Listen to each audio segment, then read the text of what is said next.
अस्सलाम वालेकुम नाज़रीन, सराब बरकत आपसे मुखातिब है। नाज़रीन, इस वक्त ग्लोबली इंटरनेशनली दुनिया की सबसे बड़ी खबर है पैनिक। पूरी दुनिया में पैनिक फैल गया, खौफ फैल गया। ट्रंप गंदी गालियां देना शुरू हो गया, लिटरली नंगी गालियां दे रहे हैं। मैं आपके सामने रखूंगा, चूंकि अगर ट्रंप कर सकता है तो हम भी कम से कम आपके साथ शेयर तो कर ही सकते हैं ना। और ट्रंप जिस बंदे को दे रहा है नाज़रीन, मेरा कलेजा ठंडा हो रहा है। ट्रंप ठीक करा, ये डिजर्व करता था। ट्रंप ने मोहम्मद बिन सलमान को नाज़रीन वो बातें की हैं, वो बातें की। देखिए, मैं बड़ा एक आम सा बंदा हूं, एक आम आम मामूली सा मैं इंसान हूं, लेकिन मुझे भी अगर कोई ऐसे बात करेगा तो मुझे बुरा, मैं कहूँ कम से कम ये जरूर कहूंगा, शट अप यार, तू तगड़ा है, ताकतवर है, बड़ा बदमाश है, लेकिन मुझे गालियां ना दे। ट्रंप गालियां दे रहा है मोहम्मद बिन सलमान को, फिर अच्छा बुजदिलों के बारे में बातचीत कर रहा है। ट्रंप बुजदिलों का जिक्र कर रहा है, वो भी आपको बताते हैं। फिर नाज़रीन, अच्छा एक और चीज, जो ईरान के जो प्रेसिडेंट है उनकी भी स्टेटमेंट आई है। फिर पाकिस्तान के अंदर सबसे अहम तरीन बैठक होने जा रही है, बड़ी क्रिटिकल इंपॉर्टेंट तरीन बैठक है, उसके बारे में भी आपको बताते हैं। एक और नाज़रीन पैनिक पाकिस्तान के अंदर पटवार खाने ने फैलाया हुआ है। पटवार खाना ये समझता है कि नसीम शाह ने एक ट्वीट कर दिया और ट्वीट से किसी की ईगो हर्ट हो गई और इसका करियर तबाह कर दो, बर्बाद कर दो, तबाही फेर दो जनाब, इसे कोई सभा दे दो, लटका दो और घसीटो और बाजू मरोड़ दो और पता नहीं क्या क्या कर दो। ट्वीट किया नसीम शाह ने। नसीम शाह आपका ग्लोबल एम्बेसडर, आपका क्रिकेटिंग स्टार है। क्रिकेट हमारी स्टेट का, पाकिस्तान का एक इंटरनेशनल इंट्रोडक्शन है, हम सब का तारुफ है और हम सब का जो एक सॉफ्ट इमेज का एम्बेसडर है, उसके बारे में यह कहा जा रहा है कि इसे बिल्कुल साइडलाइन कर दो। फिर नाज़रीन एक और खबर, कुछ जासूस पकड़े गए हैं। देन अमेरिका के अंदर नाज़रीन जो हजारों लाखों लोग, आने वाले वीडियोस में आपको विजुअल दिखाएंगे जो निकलने वाले हैं या चंद निकल चुके हैं, वो भी आपको बताते हैं। लेकिन सबसे पहले इस तरफ आते हैं जो डोनाल्ड ट्रंप कह रहा है और जो डोनाल्ड ट्रंप गालियां दे रहा है। ट्रंप ने नाज़रीन एक प्रेस कॉन्फ्रेंस की है। इस प्रेस कॉन्फ्रेंस के अंदर डोनाल्ड ट्रंप मोहम्मद बिन सलमान, क्राउन प्रिंस मोहम्मद बिन सलमान, सऊदी अरब का वली अहद, उसके बारे में ट्रंप की आप जुबान सुने, लैंग्वेज सुने। और ये वो ट्रंप गुफ्तगू और बातचीत कर रहा है। जब ये सऊदी अरब के अंदर आया था तो पूरे मिडिल ईस्ट ने, बल्कि कतर में तो लड़कियां बाल खोल कर नचवाई थी, लिटरली लंबे लंबे बाल खोले हुए ऐसे ऐसे कर रही थी जब ट्रंप आया था। सोने के जाल गिफ्ट किए थे। $1 खरब की सरमायाकारी, $1 खरब की सरमायाकारी सऊदी अरब ने कहा था कि हम अमेरिका के अंदर करेंगे। और ये इसीलिए आया था कि मिडिल ईस्ट से पैसे लेकर जाए। बहुत बड़ी तादाद में ट्रंप यहां से पैसे लेकर गया था। अब ट्रंप ने नाज़रीन गुफ्तगू करते हुए यह चीज की है कि भाई मोहम्मद बिन सलमान अभी सारे इशू से बाहर नहीं हो सकता। और इंटरनेशनल मीडिया मोहम्मद बिन सलमान के बारे में क्या रिपोर्ट कर रहा है वो भी आपको बताते हैं। लेकिन ट्रंप एग्जैक्ट जो अल्फाज इस्तेमाल कर रहे हैं मोहम्मद बिन सलमान के बारे में, he did not think he would be kissing my ass, he really did not, and now he has to be nice to me, he better be nice to me, he got a be. कि यार इससे पहले तुमने चुमियां नहीं ली थी तो अब सूरत हाल यह है कि तुम्हें नाइस होना पड़ेगा मेरे साथ, तुम्हें नाइस होना पड़ेगा। ही गॉट अ बी, तू होगा। मोहम्मद बिन सलमान को कह रहा है, डोनाल्ड जे ट्रंप उसे कह रहा है। और ट्रंप इतना पैनिक कर क्यों रहा है, उसकी वजह एक और खबर है। और वो खबर कल अल जज़ीरा के ऊपर से इनिशिएट हुई है, बल्कि डिस्कशन हुई है। इनसाइड स्टोरी अल जज़ीरा की आप जाकर देखें। ये जंग नाज़रीन चौथे हफ्ते में दाखिल हो चुकी है और किसी ने इमेजिन भी नहीं किया था, किसी ने सोचा भी नहीं था। हम अभी तक जो चीजें डिस्कस कर रहे हैं वो ये डिस्कस कर रहे हैं कि ऑयल एंड गैस का पूरी दुनिया में एक शॉर्टेज पैदा हो गई है, तेल पूरी दुनिया से खत्म हो गया है, गैस पूरी दुनिया से खत्म हो गई है। इसकी वजह से लोगों की नौकरियां जा रही हैं। फिलीपींस ने इमरजेंसी डिक्लेयर कर दी है, लेकिन ये बात सिर्फ यहां पर खत्म नहीं होती। मैं चंद स्टैट्स आपके सामने रखना चाह रहा हूं। मिडिल ईस्ट जो कि हब था दुनिया भर के ट्रांसपोर्ट का, वो पूरी दुनिया भर की ट्रांसपोर्टेशन बंद हो चुकी है। दुनिया की बेहतरीन airlines, Qatar airlines, Etihad airlines, Emirates airlines बैठ गई हैं, वो बिल्कुल खत्म हो गई। हीलियम, लिक्विड हीलियम, जो कि कतर जो सबसे ज्यादा दुनिया में एक्सपोर्ट करता था, जो हमारी मशीन के अंदर इस्तेमाल होता है, वो नाज़रीन अब वहां से नहीं आ सकता। लिहाजा एक मेडिकल इमरजेंसी पूरी दुनिया में डेवलप होना शुरू हो गई है।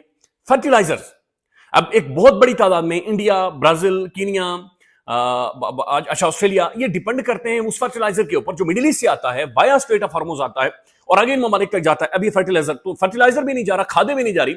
इसका मतलब है एक फूड शॉर्टेज या फूड क्राइसिस दुनिया भर में मैसिवली इमर्ज हो चुका है। फिर सऊदी अरब ने, मिडिल ईस्ट ने, कतर ने, दोहा ने, जो यूएई है, दुबई ने, ये दुनिया भर में नाज़रीन इन्वेस्टमेंट करते हैं, ये अरबों खरबों डॉलर की इन्वेस्टमेंट करते हैं। तो चूंकि ये क्राइसिस में चले गए हैं, चूंकि ये वॉर के अंदर चले गए हैं, लिहाजा पूरी दुनिया की जो इन्वेस्टमेंट ये मिडिल ईस्ट जाकर करता है, वो सारी इन्वेस्टमेंट रुक गई है। एक और नाज़रीन जो गैस इंफ्रास्ट्रक्चर कतर के अंदर हिट हुआ है, वो 17% हिट हुआ है। और उसके 17% हिट होने का मतलब यह है कि उसे रिपेयर करने के लिए, ओरिजिनल पोजीशन में लाने के लिए 2 से 3 साल लगेंगे, खाली उस इंफ्रास्ट्रक्चर को जो 17% डैमेज हो चुका है उसे दोबारा से रिकवर करवाने के लिए। तो ये नाज़रीन खाली मिडिल ईस्ट की सिचुएशन है जो कि बनी हुई है। अमेरिका के अंदर 32% गैस और जो एनर्जी की जो प्राइसेस है नाज़रीन, वो ऊपर चली गई हैं। तो ओवरऑल नाज़रीन ग्लोबली ये सारी सूरत हाल बन चुकी है 4 हफ्तों बाद इस जंग की। डोनाल्ड ट्रंप नागरिक कल तक, यानी परसों जो उसकी प्रेस कॉन्फ्रेंस मैंने और आपने देखी थी, उसने कहा कि स्ट्रेट ऑफ हॉर्मुज हमने नहीं खुलवानी, मेरे पास तेल बहुत ज्यादा है, तुम लोग जाओ अपना काम करो, मैं तेल में नहाता हूं, मैं तेल की चुपड़ी हुई खाता हूं, ज्यादा मेरे पास तेल बहुत है, मुझे चाहिए नहीं। आज ट्रंप ये कह रहा है कि वो स्ट्रेट ऑफ हॉर्मुज नहीं है, वो स्ट्रेट ऑफ ट्रंप है और हमने ये चीज खुलवानी है। तो ये बंदा नादरीन प्रैक्टिकली पागल हो चुका है। एक वीडियो आई है जहां पर ये बाकायदा से एक बड़ी रेप्यूटेड जर्नलिस्ट, खातून जर्नलिस्ट, उसका मजाक उड़ा रहा है। वो उसे पूछ रही है कि ट्रंप इस वक्त तुम्हारे पास क्या सिचुएशन है, अमेरिका तो बुरी तरह से फंस चुका है। तो ट्रंप उससे कह रहा है कि तुम्हें याद है मैंने और तुमने मीटिंग की थी, मुलाकात की थी और मैंने और तुमने रोटी खाई थी, तुम पहले से ज्यादा पुरकशिश हो गई हो, मेरा चाहे पॉलिटिकल करियर खत्म हो जाए लेकिन तुम पहले से ज्यादा हसीन और पुरकशिश हो। ये अमेरिकी सदर लाइव मीडिया में आकर बातचीत कर रहा है। तो शर्म आनी चाहिए अमेरिका की सोसाइटी को, उन लोगों को जिन्होंने इस बंदे को सेलेक्ट किया। ये जो मॉरल एथिक्स, अखलाकियात और पता नहीं कौन कौन से राइट्स के ऊपर बातचीत कर रहे होते। This is your face, this is your president, जिसकी ये हालत है और जिसकी औकात है पूरी दुनिया को इस वक्त वल्नरेबल करवा बैठा है। अब दूसरी जानिब नाज़रीन जो खबर आ रही है वो खबर बहुत बड़ी है। ये खबर अभी से चंद घंटे पहले आई है। Iran struck a base in Saudi Arabia, wounded US service members and damaging planes in retaliation for the Israeli attack on the two of the country's nuclear facilities on Friday। Iran ने अभी से चंद घंटे पहले नाज़रीन Saudi Arabia की एक base को strike किया, हिट किया है। वहां पर अमेरिकी जो फौजी हैं वो जख्मी हुए हैं, वो वहां से भागे। अच्छा, अमेरिका की जो बेसिस थी मिडिल ईस्ट के अंदर 13-14 बेसिस थी, वो सारी खाली हैं और अमेरिका के जो फौजी हैं नाज़रीन, जो मिलिट्री है, वो इस वक्त होटल्स के अंदर, घरों के अंदर, प्लाजों के अंदर, फ्लैट्स के अंदर जाकर रह रही है। यानी वो आगे पीछे भाग रहे हैं, वो जाकर मिन्नतें कर रहे हैं, भाई कोई हमें कोना खुदरा दे दो, हम यहां पर छुप जाए, खड्डा दो, हम यहां पर अपना सर छुपाए। और ईरान ने यह कहा हुआ है कि जहां जहां पर भी ये जाएं, लोग, पब्लिक हमें इंफॉर्मेशन दे ताकि हम इन तक पहुंचे, ताकि हम इन्हें जाएं और कहें अस्सलाम वालेकुम साहब, अस्सलाम वालेकुम साहब, ये आयतुल्ला खamenei साहब की फौज आ गई है, ये ईरान आ गया है, ये वो जो तारीख है 6000 साल पुरानी ईरानियों की, ये वो लोग आ चुके हैं। और अब सऊदी अरब के अंदर नाज़रीन वंस अगेन सऊदी अरब को इन्होंने हिट किया। उधर ट्रंप इसे मोहम्मद बिन सलमान को अलग से गालियां देना शुरू हो गया है। अच्छा, उसके बाद नाज़रीन ट्रंप ने एक और बड़ी इंटरेस्टिंग बात की है। ट्रंप ये कह रहा है, मैं हारे हुए नालायकों के साथ घूमता हूं ना, 4 केसेस ऑलरेडी भुगत रहा हूं, 4 केसेस भुगत रहा हूं, मैं हारे हुए नालायकों के साथ घूमता हूं, इससे मुझे बेहतर महसूस होता है। मुझे इन लोगों से नफरत है जो बहुत कामयाब हूं कि फिर उनकी कामयाबी के किस्से सुनने पड़ते हैं। मुझे लूजर्स पसंद हैं जो सिर्फ मेरी कामयाबी का सुने। I salute you mister president, I salute you, thank you sir. और मैं कुछ नहीं बोलूंगा, ऑलरेडी 4 केस भुगत रहा हूं। अब आगे सुने कुछ एक डेटा। 4 हफ्तों में अमेरिका ने इस जंग में तकरीबन 850 टोमा हॉक मिसाइल फायर किए, 850 मिसाइल्स फायर किए।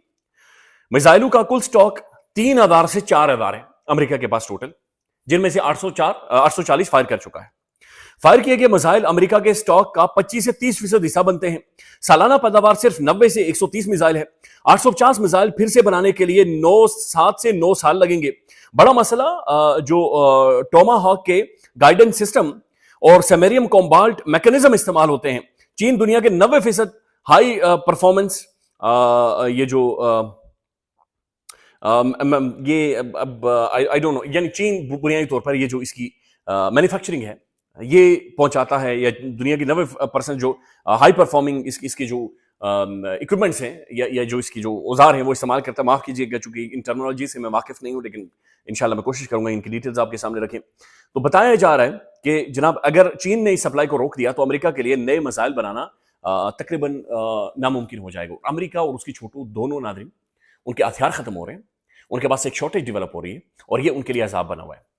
पाकिस्तान के अंदर एक बैठक होने वाली है, पाकिस्तान में एक मीटिंग होने वाली है और ये मीटिंग कल होने वाली है। इस्लामाबाद के अंदर सिक्योरिटी को बढ़ा दिया है। अभी एक ट्वीट आया कि इस्लामाबाद में आज गैर मामूली सिक्योरिटी देखने को मिल रही है।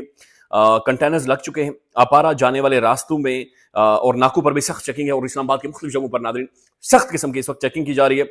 उसकी वजह यह है कि कल बड़ी अहम तरीन मीटिंग इस्लामाबाद के अंदर होने वाली है और इस्लामाबाद की जो मीटिंग है उसके अंदर सऊदी अरब के, तुर्की के और मिस्र के फॉरेन मिनिस्टर्स आने वाले हैं, पाकिस्तान के फॉरेन मिनिस्टर भी होंगे। तो सबसे अहम तरीन बैठक कल इस्लामाबाद के अंदर होने वाली।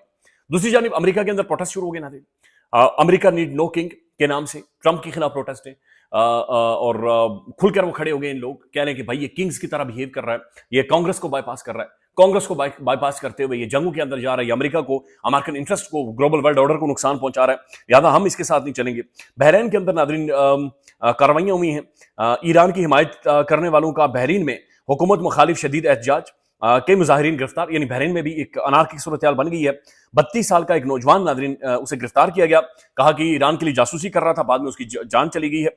और उसके बाद एक रिएक्शन है जो कि बहरीन के अंदर पैदा हो गया है, और बहरीन में 64% नादरीन शियाज हैं। तो आप खुद अंदाजा लगा लें कि ये मुल्क उस फिरका वारियत की लपेट में आना शुरू हो गए हैं। शुक्र अल्हम्दुलिल्लाह पाकिस्तान अभी तक नादरीन मुतासिर नहीं है, जंग हमें आकर बम नहीं लग रहा, हमें मिसाइल नहीं लग रहा, हमारी फिरका वारियत उस तरह से पाकिस्तान के अंदर नहीं फैली। शिया सुन्नी हम सब लोग एक प्लेटफॉर्म के ऊपर इकट्ठे हो गए, ईरान को बैक कर रहे हैं, ईरान को सपोर्ट कर रहे हैं, उसूल के ऊपर खड़े, हमारी स्टेट उसूल के ऊपर खड़ी है, एक रिस्पॉन्सिबल, एक रीजनेबल स्टेट के तौर पर बिहेव कर रही है, नेगोशिएट करवा रही है, डिस्कस करवा रही है। एक्सेप्ट के एक खास किस्म का तबका है जो इस वक्त पाकिस्तान के अंदर ये समझता है कि नसीम शाह बहुत बड़ा मसला है।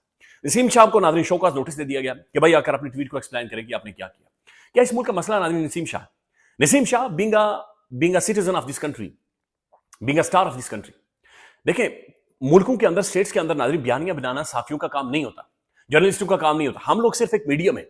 जर्नलिस्ट, मीडिया सिर्फ एक मीडियम होता है। इधर से खबर उठाई, अवाम के सामने रखी, अवाम के हालात हुक्मरानों के सामने रखे।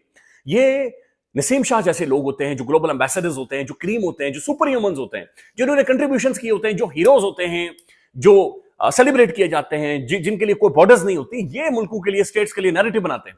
मुल्कों के अंदर जो कुछ गलत हो रहा होता है, ठीक हो रहा होता है, इन जैसे लोग आवाज उठाते हैं, क्वेश्चन करते हैं, और उसके बाद चीजें बेहतरी की तरफ जाती हैं, प्लस माइनस होती हैं।